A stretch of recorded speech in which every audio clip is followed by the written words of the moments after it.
Today we'll discuss about the Mundaka Upanishad. Mundaka means liberation, free from the ignorance. This Upanishad can be divided into 8 parts. Like the first one explains about the difference between creator and creation, also gives the difference between ignorant and wise. Then it explains about the Supreme Soul, his powers over the creation. Then it gives an analogy of a tree with 2 birds, which explains about how an individual self realizes the Supreme Self. Then comes the method to realize God. Then it gives the benefits of God realization. It explains about the qualities of a person to realize God, and it explains about the attainments we have by realizing God. The Upanishad starts with the explanation of 2 types of knowledge. So one is the higher one, the other is lower one. In the lower one, they explain the lower is knowledge of the Vedas, the Rig, Sama, Yajur and Atharva, and also of phonetics, ceremonials, grammar, etymology, meter and astronomy. The higher is knowledge of that by which one knows the changeless reality. By this is fully revealed to the wise that which transcends the senses, which is uncaused, which is indefinable, which has neither eyes nor ears, neither hands nor feet, which is all pervading, subtler than the subtlest, the everlasting, the source of all. About the creator and creation, it says, as the web comes out of the spider and is withdrawn, as plants grow from the soil and hair from the body of man, so springs the universe from the eternal Brahman, the eternal God. The God, Brahman, willed that it should be so and brought forth out of himself the material cause of the universe. From this came the primal energy, and from the primal energy, the prana, mind came. From mind, the subtle elements, from the subtle elements, the many worlds, and from the acts performed by beings in the many worlds, the chain of cause and effect, the reward and punishment of works. Brahman, God, sees all, knows all, he is knowledge itself. Of him are born cosmic intelligence, name, form, and the material cause of all created beings and things. And now it explains about the ignorance. Finite and transient are the fruits of sacrificial rites. The deluded, who regard them as the highest good, remain subject to birth and death. Living in the abyss of ignorance, yet wise in their own conceit, the deluded go round and round like the blind led by the blind. Living in the abyss of ignorance, the deluded think themselves blessed. Attached to works, they know not God.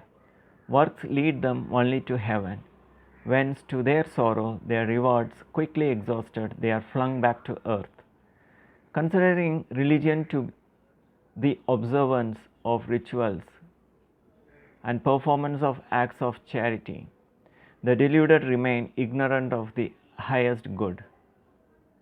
Having enjoyed in heaven the reward of their good works, they enter again into the world of mortals. Now it explains about the wise.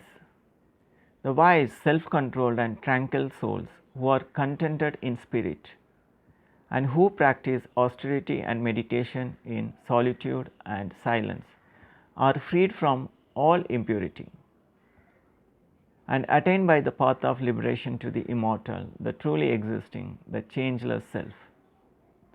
Let a man devoted to spiritual life examine carefully the ephemeral nature of such enjoyment, whether here or hereafter, as may be won by good works, and so realize that it is not by works that one gains the eternal. Let him give no thought to transient things, but observed in meditation, let him renounce the world. Then about the God it says, him the sun does not illumine, nor the moon, nor the stars, nor the lightning, nor verily fires kindled upon earth. He is the one light that gives light to all. He shining, everything shines. Next comes the analogy of a tree with two birds.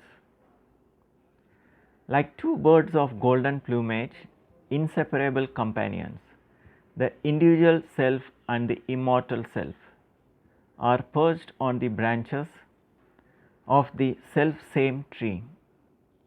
The former tastes of the sweet and bitter fruits of the tree, the latter, tasting of neither, calmly observes. The individual self, deluded by forgetfulness of his identity with the divine self, bewildered by his ego, grieves and is sad. But when he recognizes the worshipful God and beholds his glory, he grieves no more. When the seer beholds the effulgent one, the God, the Supreme Being, then transcending both good and evil and freed from impurities, he becomes godlike in nature. And now it explains about the method to realize God. The effulgent self, the God, is to be realized within the lotus of the heart by continence, by steadfastness in truth and meditation, and by superconscious vision. Their impurities washed away, the seers realize Him. Truth alone succeeds, not untruth. By truthfulness, the path of felicity is opened up. The path which is taken by the sages, freed from cravings, and which leads them to truth's eternal abode. Brahman, the God, is supreme. He is self-luminous. He is beyond all thoughts. Subtler than the subtlest is He, farther than the farthest, nearer than the nearest. He resides in the lotus of the heart of everything, heart of every being. The eyes do not see Him, speech cannot utter Him, the senses cannot reach Him. He is to be attained neither by austerity nor by sacrificial rites. When through discrimination the heart has become pure, then in meditation the impersonal self is revealed. The subtle self within the living and breathing body is realized in that pure consciousness, wherein is no duality, that consciousness by which the heart beats and the senses perform their office. Now it explains about the benefits of God realization. Whether of heaven or of heavenly enjoyments, whether of desires or objects of desire, whatever thought arises in the heart of the sage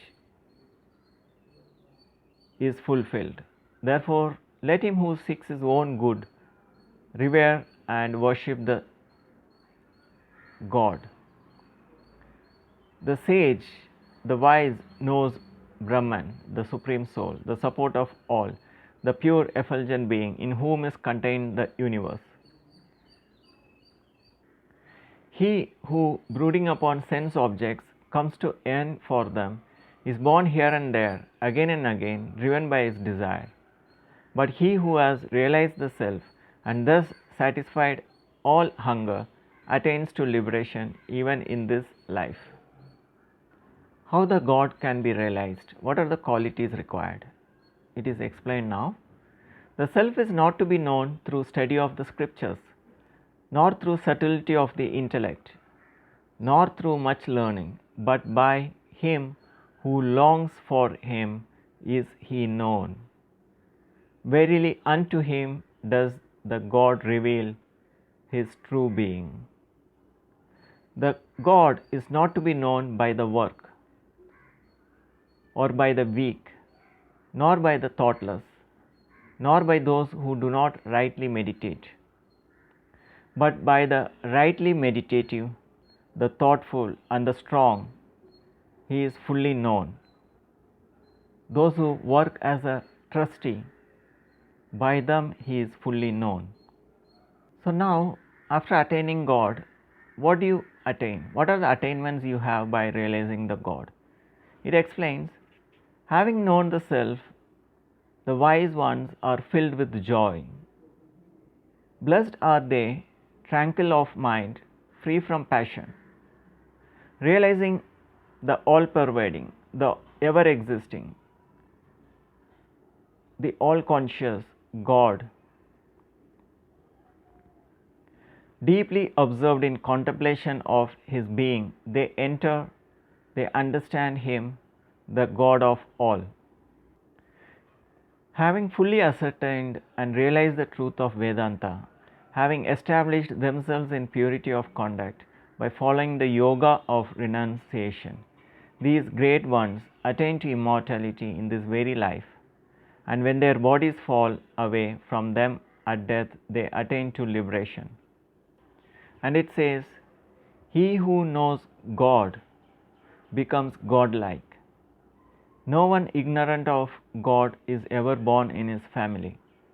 He passes beyond all sorrow. He overcomes evil. Freed from the fetters of ignorance, he becomes immortal. Thank you.